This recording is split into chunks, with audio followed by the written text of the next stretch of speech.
சப்ரகமுவ மேல் மற்றும் வடமேல் மாகாணங்களிலும், அத்துடன் கண்டி, நுவரெலியா, காலி மற்றும் மாத்தறை மாவட்டங்களிலும் இடைக்கிடையே மழை பெய்யக்கூடும்.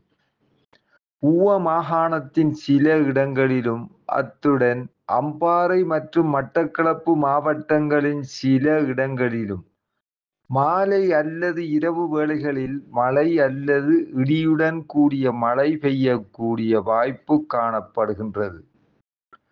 மத்திய மலைப்பிராந்தியத்தின் மேற்கு சரிவுகளிலும், வடக்கு, வடமத்திய, வடமேல் மற்றும் தென் மாகாணங்களிலும், அத்துடன் மாத்தளை, திருகோணமலை மற்றும் மொனராகலை மாவட்டங்களிலும் மணித்தியாலத்துக்கு 40 முதல் 45 கிலோமீட்டர் வேகத்தில் அடிக்கடி பலத்த காற்று வீசக்கூடும்.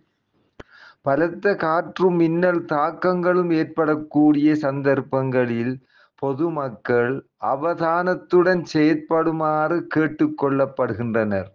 கடல் பிராந்தியங்களை பொறுத்தவரையில் சிலாபம் தொடக்கம் காலி ஊடாக ஹம்மாந்தோட்டை வரையான கரையோரத்துக்கு அப்பாலுள்ள கடல் பிராந்தியங்களின் பல இடங்களில் மழை அல்லது இடியுடன் கூடிய மழை பெய்யக்கூடும். கடல் பிராந்தியங்களில் மணித்தியாலத்துக்கு 30 முதல் 40 கிலோமீட்டர் வேகத்தில் மேற்கு அல்லது தென்மேற்கு திசையிலிருந்து காற்று வீசும்.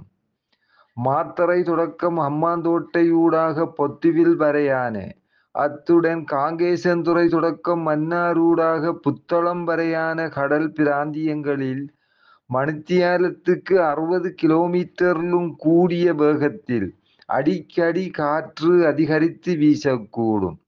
இவ்வாறான சந்தர்ப்பங்களில் இக்கடல் பிராந்தியங்கள் கொந்தளிப்பாக காணப்படும். திருகோணமலை தொடக்கம் காங்கேசன்துறை வரையான, அத்துடன் புத்தளம் தொடக்கம் கொழும்பு காலி ஊடாக மாத்தறை வரையான கடல் பிராந்தியங்களில் மணித்தியாலத்துக்கு 50 கிலோமீட்டரிலும் கூடிய வேகத்தில் இடைக்கிடையே காற்று அதிகரித்து வீசக்கூடும்.